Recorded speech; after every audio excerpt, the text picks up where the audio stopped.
Bihari Gopi Jana Vallabha Girivaradari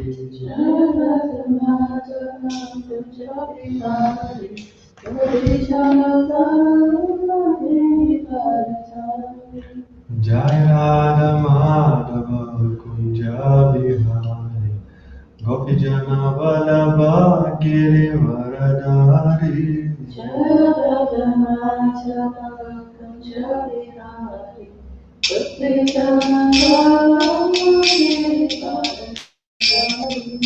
Yashodanandana Vraja Janaranjana Yamuna Tiravanachari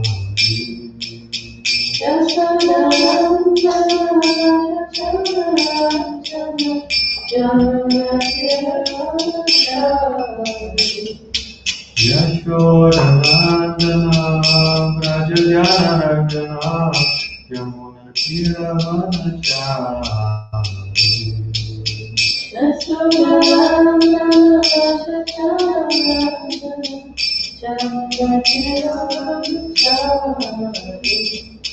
Jai Radha Madhava Kunja Bihari Gopi Jana Vallabha Girivaradari Jai Radha Madhava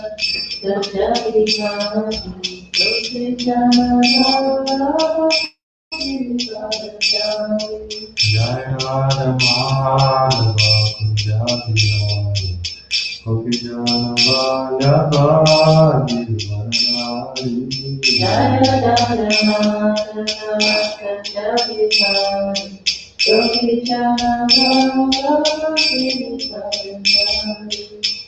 Yashodanandana Vraja Janaranjana Yamuna Tiravanachari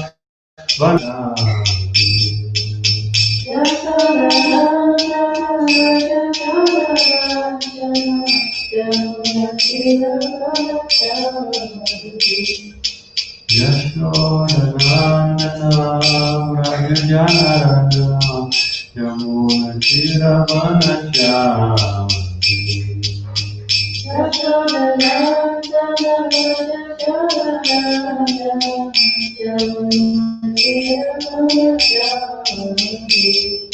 Jai Radha Madhava Kunja Bihari Gopi Jana Vallabha Girivaradari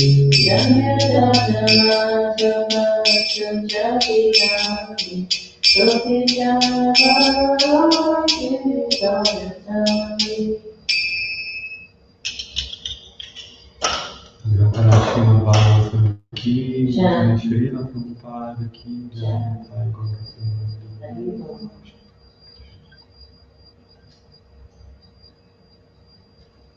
Reading from Srila Prabhupada Lilamrita, Volume 5, entitled Let There Be a Temple.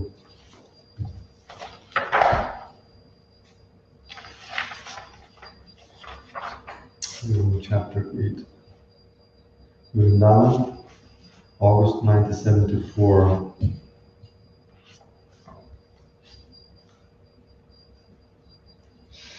Getting concrete was a big problem.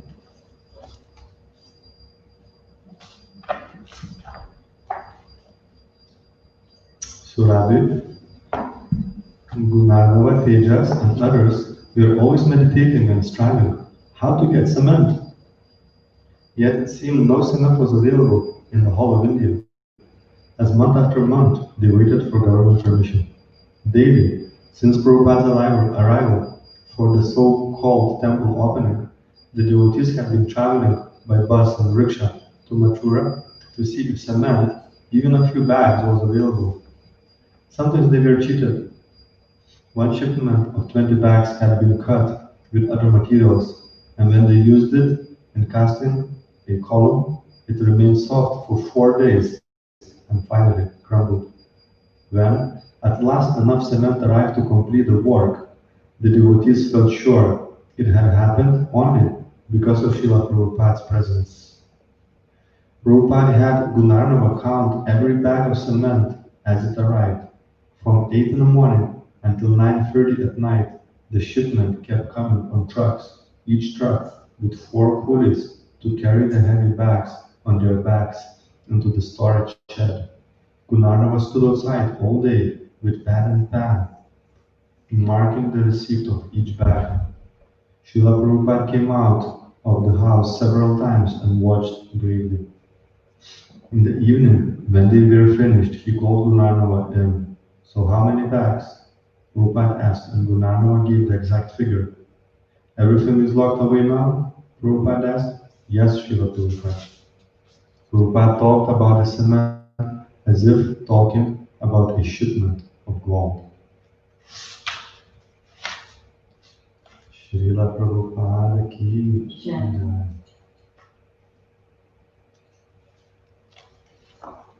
Om Namo Bhagavate Vasudevaya. Om Namo Bhagavate Vasudevaya.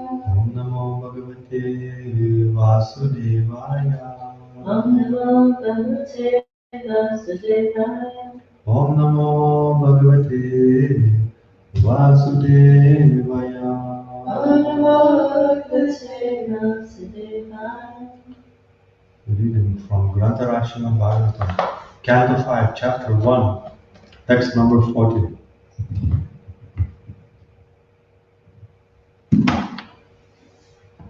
Bu Samsthanam Kritam Yena Bu Samsthanam Kritam Yena Sarit Giri Vanadivi Sarit Giri Vanadivi Sima Cha Bhuta Nirvrityai Sima Cha Bhuta Nirvrityai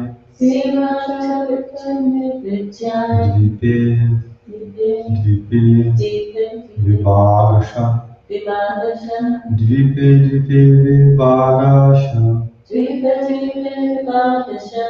Bu Samsthanam Kritam Yena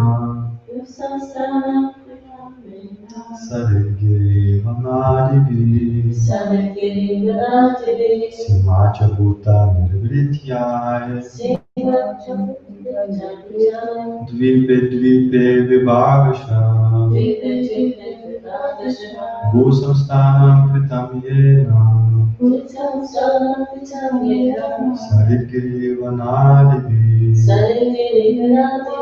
Sima Cha Bhuta Nirvrityai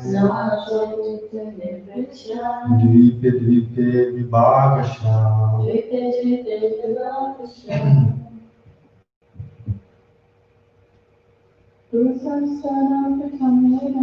Bu Samsthanam Kritam Yena Sarit Vanadivi Sima Cha Bhuta Nirvrityai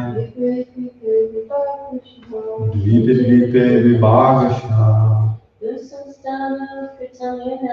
Bu Samsthanam Kritam Yena Sarit Vanadivi Sima Cha Bhuta Nirvrityai Dvipe Vibhagasha Bu Samsthanam the situation on the earth Kritam done Yena by whom? Sarit by rivers Giri by hills and mountains Vana Adivi the forests and so on Sima boundaries Cha also Bhuta of different nations Nirvrityai to stop fighting Dvipe on the various islands Vibhagasha separately. Translation of purport by His Divine Grace A.C. Bhaktivedanta Swami Prabhupada Ki Jai. To stop the quarreling among different peoples, Maharaj Priyavrata marked boundaries at rivers and at the edges of mountains and forests so that no one would trespass upon another's property. Responsibly, please. To stop the quarreling among different peoples. To stop quarreling among different people. Maharaj Priyavrat. Maharaj Priyavrat. Mark the boundaries at rivers Mark the boundaries of rivers. and at the edges of mountains and forests And the edges of mountains and forests. so that no one would trespass So that no one would trespass upon another's property. on others' property. Purport. The example set by Maharaj Priyavrata in marking off different states is still followed. As indicated here, different classes of men are destined to live in different areas, and therefore the boundaries of various tracts of land, which are described here as islands, should be defined by different rivers, forests, and hills. This is also mentioned in relation to Maharaj Prithu, who was born from the dead body of his father by the manipulation of great sages. Maharaj Prithu's father was very sinful, and therefore a black man called Nishada was first born from his dead body. The Nishadaris was given a place in the forest because by nature they are thieves and rogues. As animals are given places in various forests and hills, men who are like animals are also destined to live there. One cannot be promoted to civilized life unless one comes to Krishna consciousness. From the nature, one is destined to live in a particular situation according to one's karma and association with the modes of nature. If men want to live in harmony and peace, they must take to Krishna consciousness, for they cannot achieve the highest standard while absorbed in the bodily concept of life. Maharaj Priyavrata divided the surface of the globe into different islands so that each class of men would live peacefully and not clash with others. The modern idea of nationhood has gradually developed from the divisions made by Maharaj Priyavrata. Om Adhyanatinarandasya Gyanantina Shilakaya Chakshurunmilitam Yena Tasmai Shri Gurave Namaha Shri Chaitanya Manobishtam Sthapitam Yena Bhutale Swayam Rupa Kadamaya Vandati Svapadantikam Vandeham Shri Guru Shri Yutapadakamavam Shri Guru Vaishnavamscha Shri Rupam Sarvajatam Sahagana Raghunatham Vitam Sarjivam Sadvitam Savutam Parichana Sahitam Krishna Chaitanya Devam Shri Radha Krishna Padam Sahagana Mudita Shri Vishaka Vitamscha He Krishna Karuna Sindhu Dinabandho Jagapate Gopisha Gopika Kanta Radha Kanta Namostute Tata Kanchana Gaurangi Radhe Vrindavadeshwari Vrishabhamo Sute Devi Namo Hari Priya Vanchakalpatarubhyascha Kripasinudham Patitanam Pavanyo Vaishnavyo Namo Namaha Jai Shri Krishna Chaitanya Prabhu Nityananda Shri Advaita Gadadhar Shri Vasadi Gaura Bhaktivinoda Hare Krishna Krishna Krishna Hare Hare Hare Rama Rama Rama Hare Hare Mukam Karati Vachalam Tangam Nagaite Girim Yatkripatam Shri Guru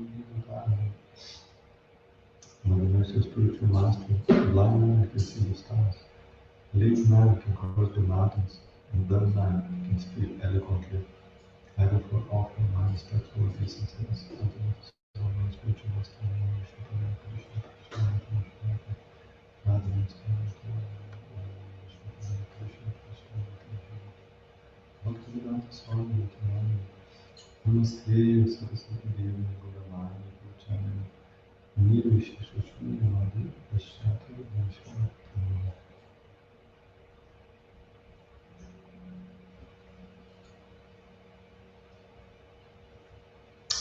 stop the quarreling among different peoples. Maharaj Priyavrata marked boundaries at rivers and at the edges of mountains and forests so that no one would trespass upon another's property.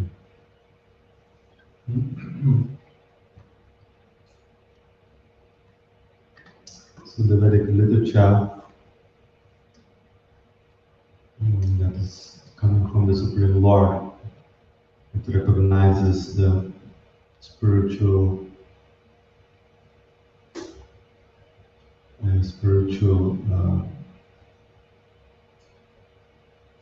unity and the material difference.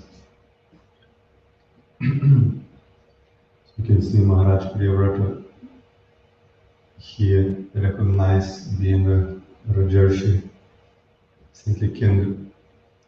He recognized those two principles and he ruled his kingdom in that way.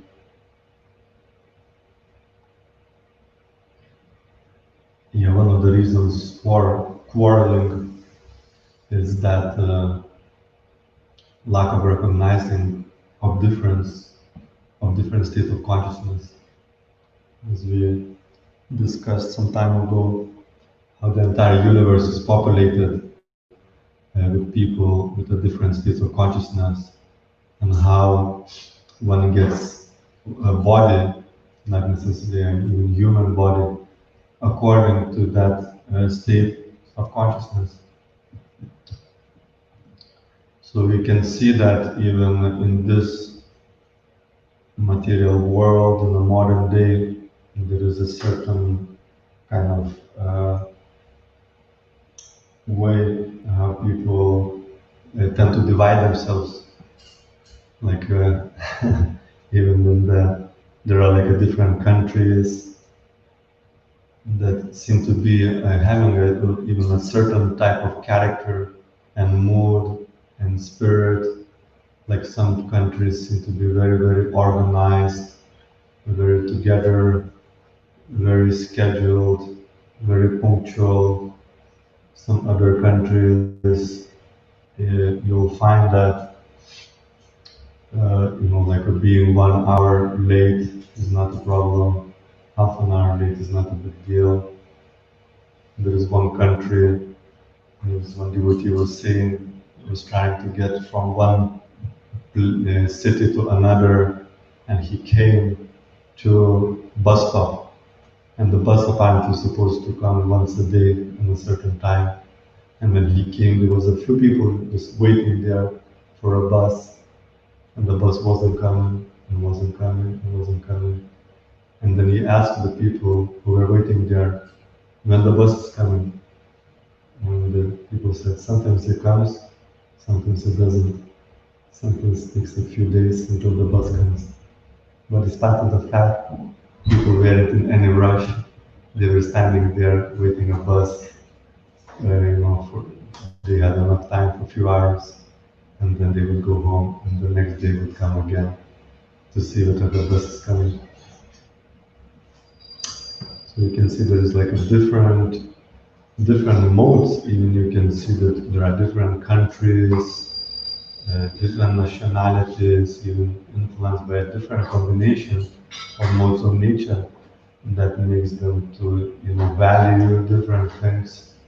Like some countries are like a very, very emotional as well, like are very overwhelmed by emotions, like something happens and the whole country is like panicking, dramatic, like even how countries coped with the pandemic.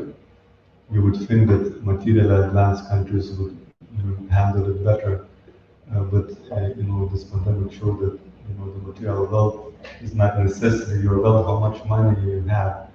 It doesn't necessarily mean that you're gonna handle like a dramatic problem.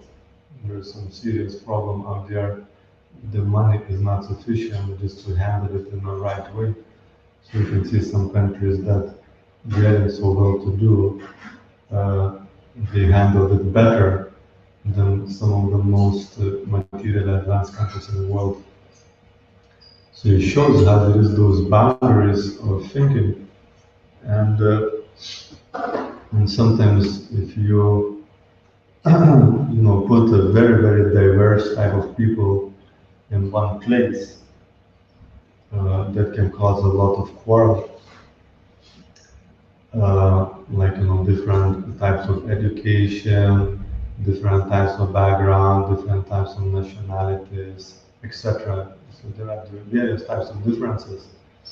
And unless there is something that unites everyone, some unifying factor, there is every reason for some serious and big quarrel. And even if you see, obviously there is so much emphasis now of equality and trying to somehow never resolve the differences. But even people come from different countries from around the world, and let's say take London, still people prefer to live in a neighborhood which is kind of a similar kind of mentality. Sometimes even they feel a bit uncomfortable to be outside of the neighborhood where you have like a neighborhoods where people are from a certain country, like in Lithuania, uh, before just the war started, I think, and a lot of people emigrated to US, and like for some reason mainly in Chicago, and there was an area where lots of Lithuanians populated. And when I was a student, so that was like in 40s or 30s in between the world wars. And I was a student and went to United States in year 2000 or something like that, or 1999. And still there was this area where there was still kind of Lithuanians, a couple generations later, there was a few Lithuanians there, and all the new Lithuanians who emigrated looking for a happier life, they also ended up there. So people feel more comfortable to live in that, in a certain mentality, with a nationality or whichever, or similar way of thinking. So you have nationalities, people divide themselves, and usually one or two generations later, that kind of things change. But when people just move, they tend to gravitate to the people who are in a similar way of thinking. And then also people gravitate to according to certain professions. They seem to also gravitate forming clubs, etc. People tend to also build those kind of things. And also wealth. Wealth, you can see, is a big thing in the modern day. Despite of all the ideas of equality, etc., there is like a rich part of the town where all the wealthy people go. There is like a middle part, and there's a poor part, and they don't like to mix so much together. And despite of all the efforts of the idea of establishing this equality. So you can see Maharaj Purito, he recognized it, and he kind of divided in different areas where people with a similar mindset would kind of live, and that would reduce the quarrel.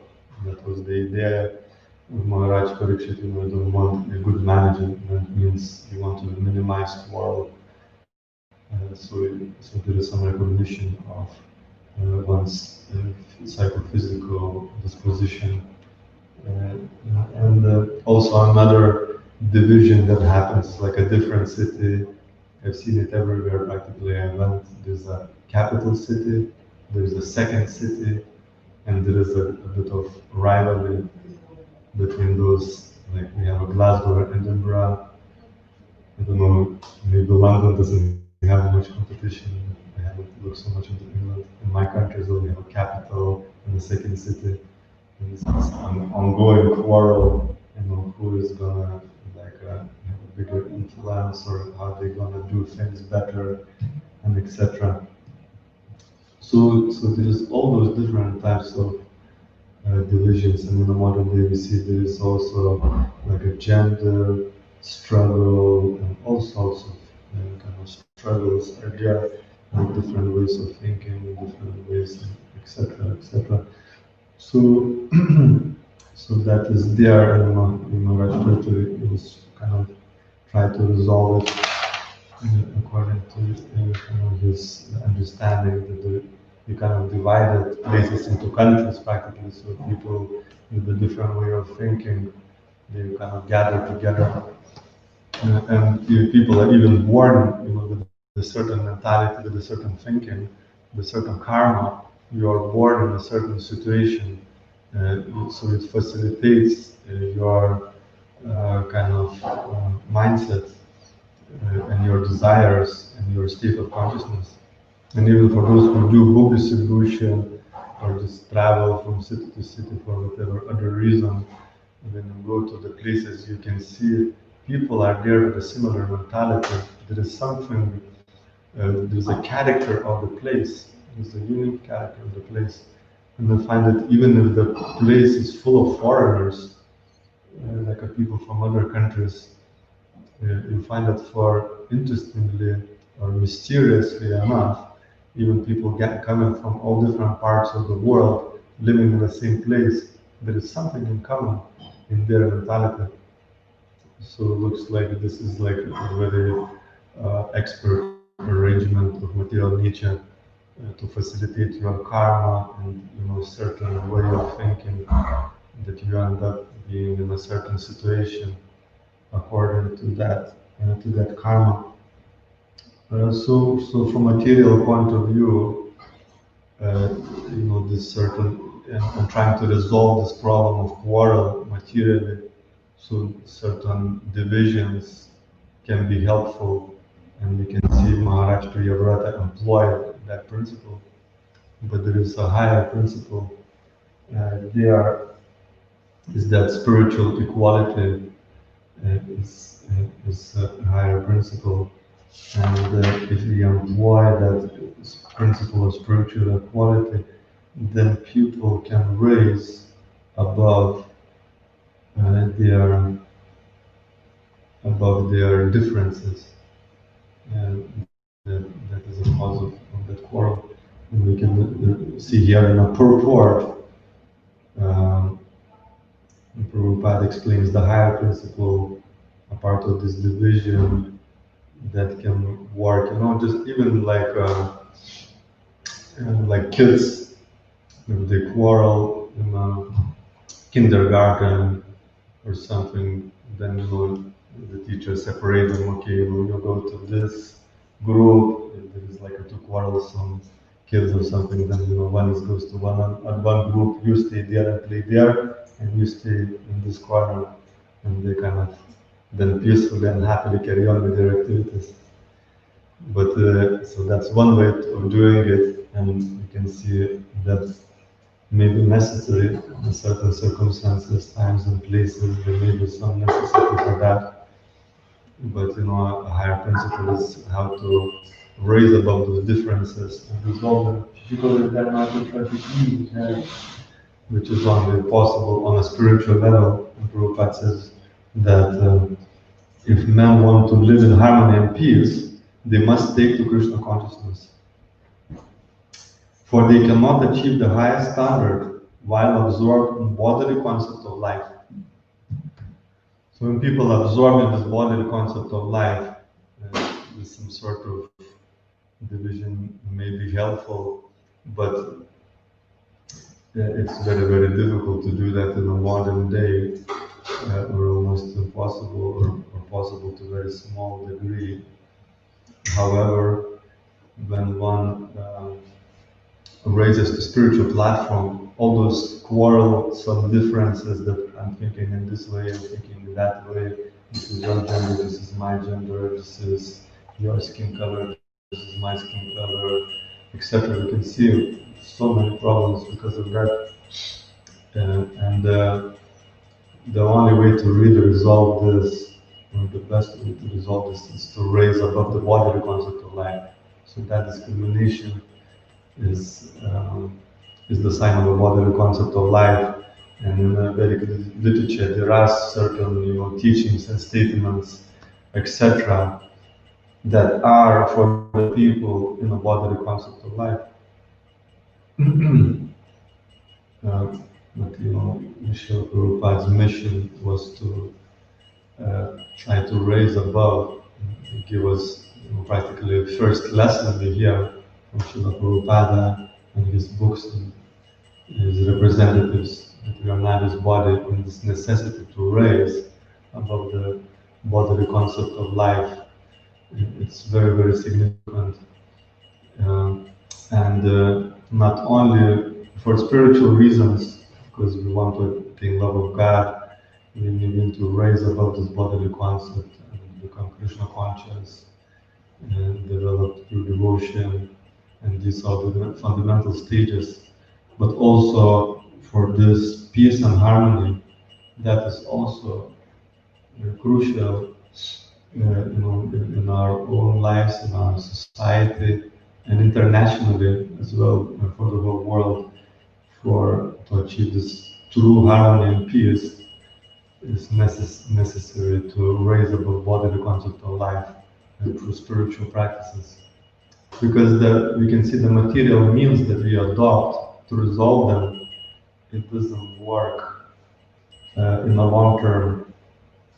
Because if one class is dominated by another, and that dominated class, they protest, they revolt, they try to establish and gain their rights, because that false ego is still there, desire to control, desire to enjoy is still strong and very there. So the suppressed class that was minority, when they gain their rights and they gain their freedom, there is a tendency due to impure heart to try to then control the other classes. So that struggle remains of the classes. So one class is suppressed, they get their freedom, they get their rights, and then they start to suppress another one. It happens politically, we had this monarchs at one point, and the monarchs started to abuse their position. They were exploiting the business class of people. Then they revolted, and they took over and established political systems like democracy, where actually business people are in charge of the speaking. But then they abuse their position, and then the working people, they revolt, establishing political systems like communism, socialism, etc. But then they get in charge, then the business people get suppressed, and etc. And then again is a problem. So you can see it doesn't resolve on a material platform. This allowing the people who seem to be suppressed or somehow or other neglected, when they get what they need, then they start to dominate themselves.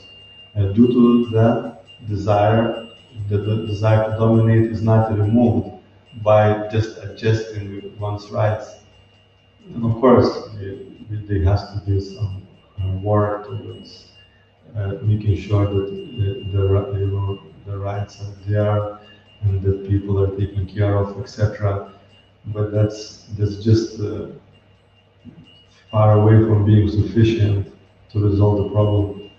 To really resolve the problem, it has to be purification of our existence, cleansing of heart from the desire to control and to manipulate and enjoy material nature, which includes, manipulating at the expense of other people, trying to be a controller and enjoyer of property or other people's lives, etc.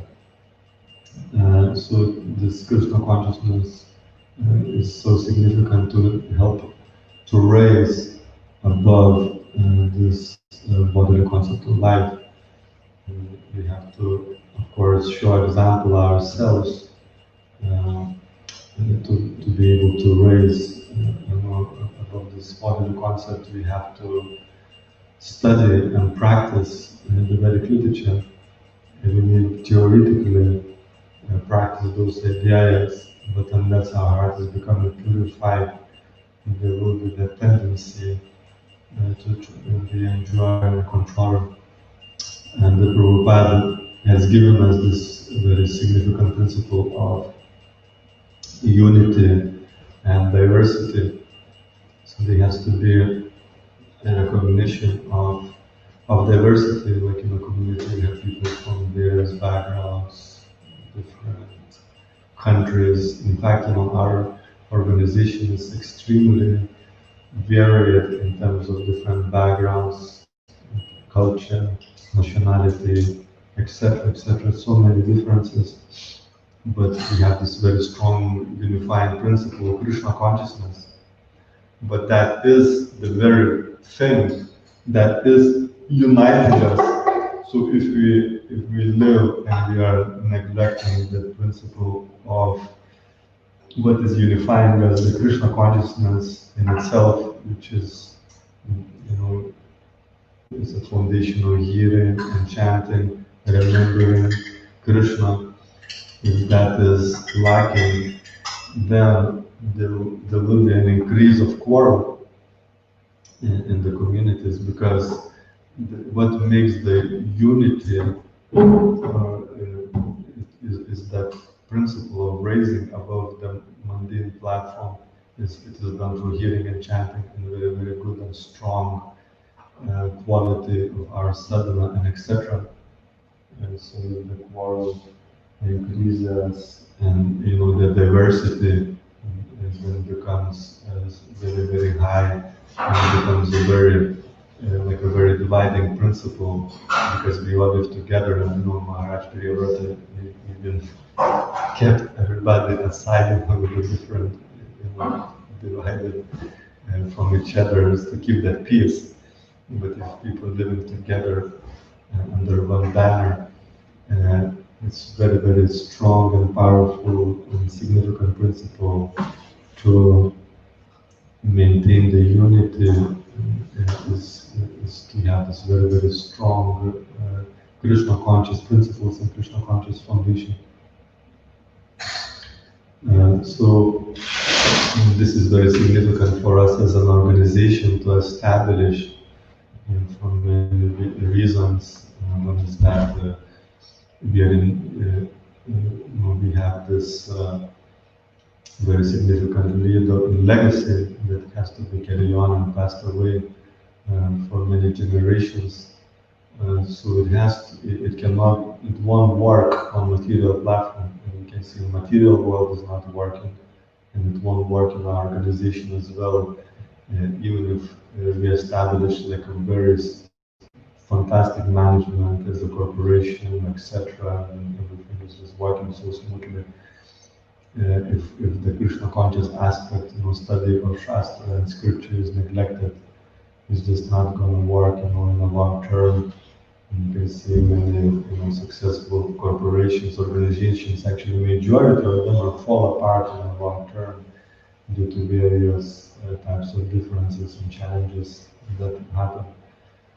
So for us, it's very, very significant to almost even revival of this very strong, powerful culture of hearing and chanting as a foundational principle for our success of our own organization. And also we need to show to the world that this is really working, because the world is struggling so much from various types of quarrel.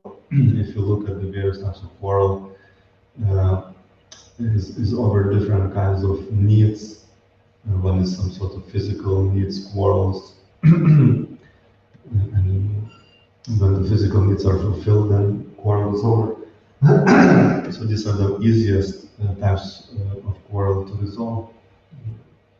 But various types of needs like that are there, and has to look at them. And then another types of quarrel is over some sort of emotional needs, and then another types of over intellectual, and the most difficult types to resolve is over different values. There's a different value system, different types of philosophy, which includes different types of religions. You can see can be like a worse type of quarrels, values, religion, and that kind of world views, and etc. Like even the present day world is so divided. You have the East, you have the West, you have this religion, you have this religion. It seems to be creating a lot of divisions. So yeah, it is very, very important for our society to resolve this on the transcendental platform, and there has to be that foundation. And when that foundation is there, then despite of the diversity that is there, and it also has to be recognized, as recent Supriya Maharaj recognized it, and it can be recognized as well in our society, but not at the expense of the unifying principle, which is, Krishna is in the center. And if we neglect our chanting, then Krishna goes out of the center. And because Krishna is out of the center, then some material desires, ambitions, etc. becomes prominent.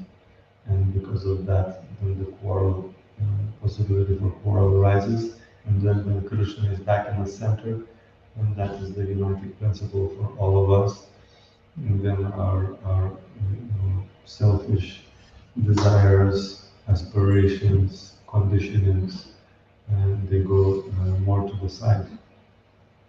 So I'll stop here at this point. Any questions or comments in these points?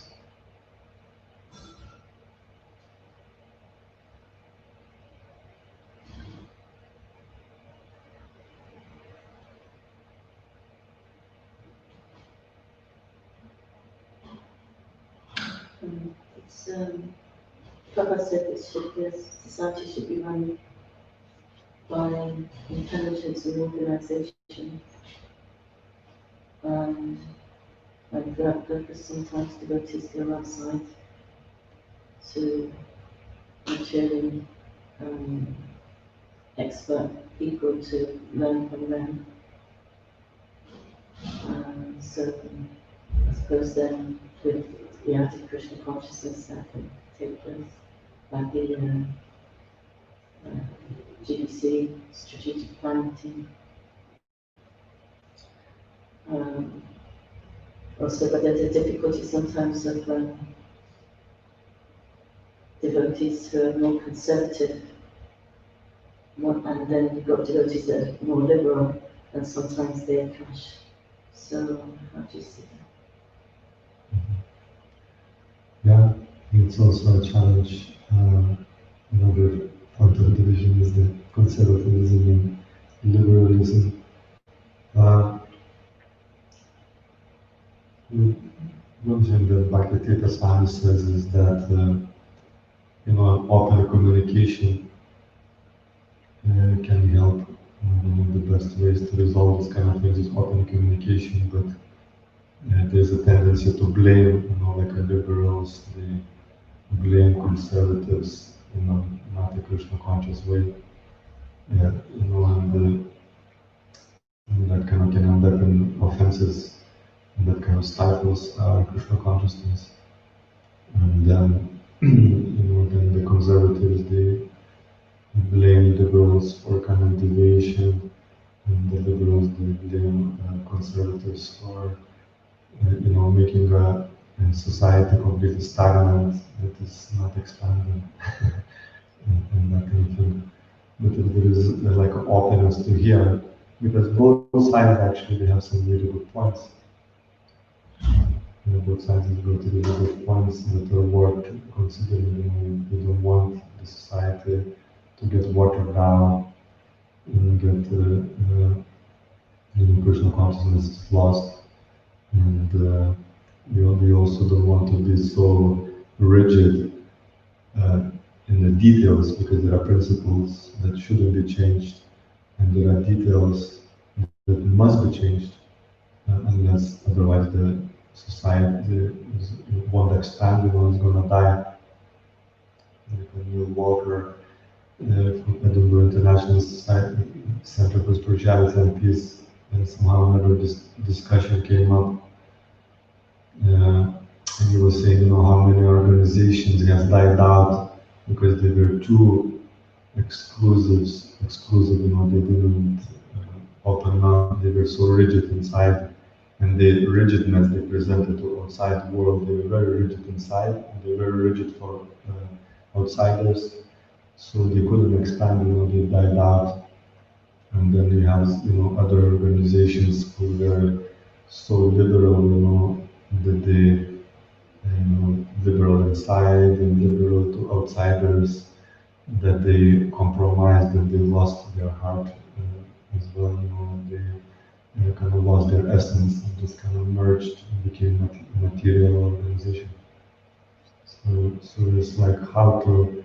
So this is where the significant thing that conservatives, they have a lot to offer, how we can keep our principles uncompromised, but the liberals, they need to make sure that the details doesn't become principles, that we are so rigid on something that must be changed for this movement to expand and go on, just like, for example, the government body commission, last year allowed ladies to give initiations, qualified ladies to give initiations. Because that's very significant, for expansion, of our movement in the modern day.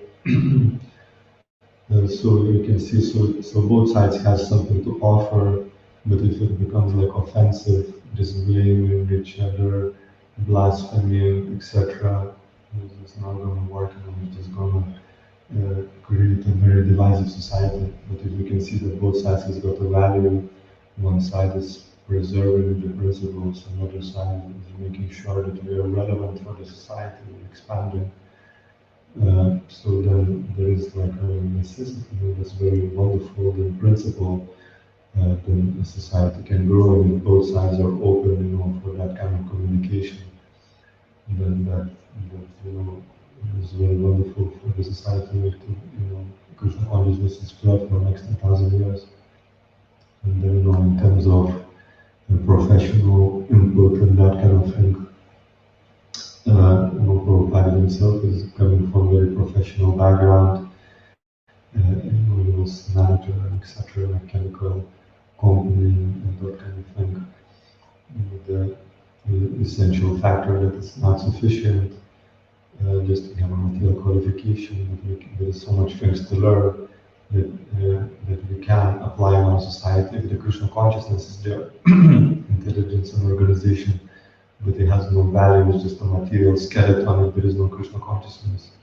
And you can see that even the most successful organizations in the long term, they don't last because they become too greedy, or like a banking system, for example, extremely efficient run system. The most efficient systems in the world is the banking system.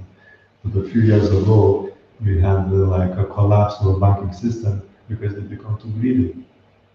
And they become too greedy, and because of that greed, they neglected common sense to the extent that they gave out so many loans freely without assessing the risk, just for the sake of expansion and increasing their profits. They gave so many loans without assessing the risk that the loan is going to come back, and that was like a principle of expansion. And the whole thing collapsed because so many loans couldn't get returned, etc. Anyway, that's one of the reasons why it collapsed. They become very, very greedy. So just the material expertise is not sufficient. The Krishna consciousness has to be there to suppress and purify our material tendencies. Then it's going to work. And if you look the things that are working in the professional world, the reason it is working because it's a Vedic principle. Because nothing works in this material world unless it is a Vedic principle. Like if there is a care for if you feel that if you want the chicken to give an eggs, if you just get the people to work but you don't look after them, then they're going to eventually protest, and they don't want to give you eggs anymore. So there is a big recognition of that in the modern management. We have to look after the people. One of the most cutting edge management principles now is that the human resource or whoever is the managing is like a really taking care of people, at least from a material perspective according to their understanding. Then they build the loyal to the company because they give so much hard work to bring the person to the organization, train them up, etc. So much money, resources, and etc. And then they don't look after them, and they're gonna leave. And the same thing from our organization. We kill ourselves distributing books. We bring people to this moment. We give so much struggle to train them. And if we don't look after them, and there will be some material needs they will have. They will have some physical needs, they have emotional needs, Bhakti says. They will have some socializing needs, intellectual, mental stimulation, study of Shastra must be there, all those needs must be taken care of. And if we don't, we put so much energy, people leave, and you can see that even a number of bitter people that the moment we even become enemies of our society because in the early stages we didn't emphasize this principle. They left, because the areas of their needs were neglected and become enemies of the, and we're still fighting against our organization years and years later.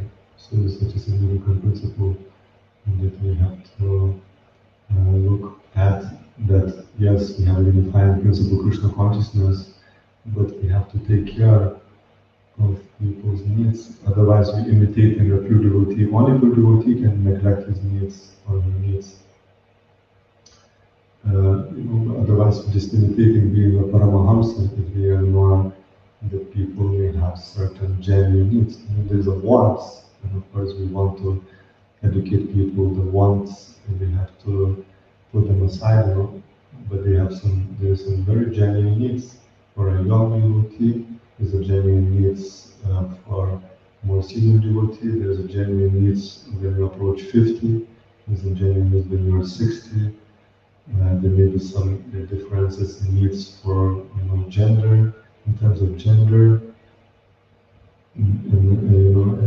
etc., physical, emotional states, different. So it has to be, it's a dynamic thing. We have to look at that as well. But, and then Krishna consciousness is our unifying principle. So I know that answers the question. To kind of bind that together, I think necessary for more communication in dialogue rather than this tendency can be on the platform of debate. Mm-hmm. There's a big difference in the debate. Nobody wins, nobody gains because each are stuck in their own ways or got some motivation, whereas dialogue, they kind of open, at least you may feel they're not right, but they're at least open so that they don't speak, there's no room for assumptions. And also to be able to seek to understand so that we can grow and develop together rather than somebody who's more conservative trying to arrange something and the liberal doesn't see eye to eye with that, or vice versa, and then there's no rod, there's no because when there is more dialogue, then I've been reading Raghunath. He's an expert on this. He does that. He works in the material field. That's his part of his work in the material field. Take it separate field, but he's bringing to Krishna consciousness. Kind of says how when good dialogue is there, then this natural conclusion comes. And that's again because that's it. Krishna says I'm right. I'm the conclusive truth. Mm-hmm. So when there is dialogue, it allows Krishna to come in that form. Totally. It's a very good point. Yeah, it can be a great synergy, I think, for this, as you see, right dialogue, the conservative or liberals, or any similar type of issues. Because if there's an issue and if there's open communication, then you can open this, there's the challenge, how to resolve it. But if there isn't open communication, then a lot of issues get unresolved or unknown and recognized, and that kind of stifles internal and external growth of those issues. So it's a very good point. Because you say the underlying principle is that each side, they all want to, their intention is correct. It's not that they're trying to overlord or necessarily, maybe in certain cases, but that when by dialogue can be find out if that's the case. Because there's one devotee out on the internet just now who's disagreeing with the Diksha Guru decision of GBC, and very outspoken about it, and could be crossing a lot of. You see in the comments that there's something or one or two that why using this platform to be so outspoken. But if their point is that they have been trying to get some dialogue, but not having people. Things like this.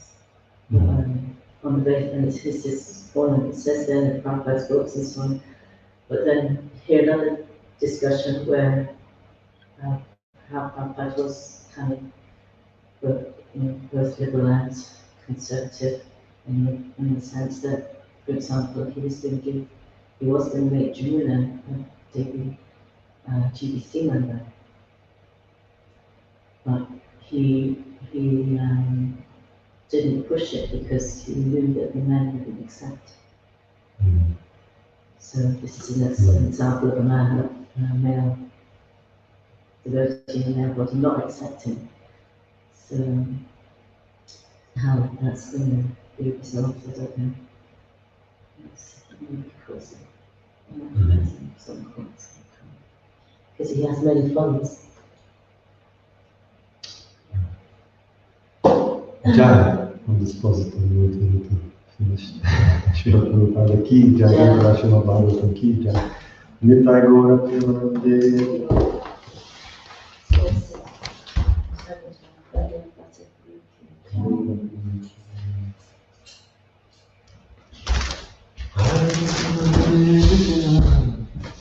Krishna Krishna Hare Hare Hare Rama